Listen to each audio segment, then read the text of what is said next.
इतिहास की सबसे अद्भुत घटना यीशु का क्रूस पर चढ़ाया जाना। पिछली आयतों में हमने पढ़ा था कि पिलातुस ने यीशु को कोड़े लगवाकर महायाजक और अविश्वासी यहूदियों के हवाले कर दिया था क्रॉस पर चढ़ाने के लिए। आगे की जो आयतें हैं वे यीशु को क्रॉस पर चढ़ाने से संबंधित हैं, जो पूरी बाइबल का हृदय है, the heart of the whole Bible. अन्य धर्मों के ईश्वर तो हमेशा विजय होते हैं, लेकिन ये कैसा ईश्वर है जिसने अपनी शक्ति का प्रयोग करके स्वयं को अपने शत्रुओं से बचाया ही नहीं और क्रूस पर मारा गया। अगर यीशु परमेश्वर था तो वो क्रूस से उतर क्यों नहीं आया? अपने शत्रुओं को मुंह तोड़ जवाब क्यों नहीं दिया? अन्य धर्मों के लोग इस तरह के सवाल कर सकते हैं, लेकिन इन सवालों का जवाब उन्हीं लोगों को मिल सकता है जो खुले और निष्पक्ष मन से सच्चे परमेश्वर को खोज रहे हैं। जो लोग अपने धर्म के अहंकार में जीना चाहते हैं कि भाई हमारा धर्म ही सही है, और अपने धर्म की बिल्कुल भी जांच नहीं करना चाहते कि उसमें क्या सच है और क्या झूठ, उन्हें सच्चा परमेश्वर नहीं मिल सकता, और इसीलिए वे यीशु के क्रॉस को भी नहीं समझ पाएंगे। हमने पिछले अध्यायों में पढ़ा था कि यीशु का जन्म ही इसलिए हुआ था कि वो एक दिन क्रॉस पर जाए, जो परमेश्वर की सिद्ध योजना थी, परफेक्ट प्लान ऑफ गॉड, कि परमेश्वर मनुष्य का रूप धर के पृथ्वी पर आएगा, यीशु मसीह, और संपूर्ण मानव जाति के पापों का दंड भुगतने के लिए क्रॉस पर अपना बलिदान देगा, ताकि जो भी सच्चे मन से अपने पापों को अंगीकार करके, स्वीकार करके यीशु के बलिदान से मिलने वाले क्षमा को स्वीकार करेगा, परमेश्वर उसके सभी पाप क्षमा कर देगा।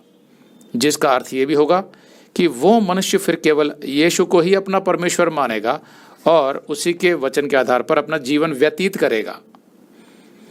इसलिए यीशु का क्रॉस पर जाना यीशु की हार नहीं, बल्कि उसकी सबसे बड़ी जीत थी, क्योंकि उसने परमेश्वर की योजना को सफलता से पूरा किया, जिसका सबूत था अपनी मृत्यु के तीसरे दिन यीशु अपनी कब्र से जी उठा और 40 दिन के बाद देह समेत स्वर्ग में उठा लिया गया।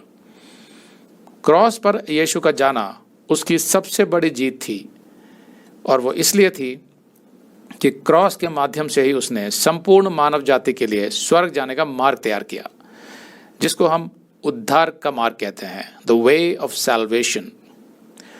हाँ, अगर किसी भी कारण से यीशु क्रॉस पर से उतर आता और अपना बलिदान नहीं देता तो ये उसकी हार होती, क्योंकि फिर मनुष्य के उद्धार का मार्ग तैयार ही नहीं हो पाता जिसके लिए यीशु पृथ्वी पर आया था।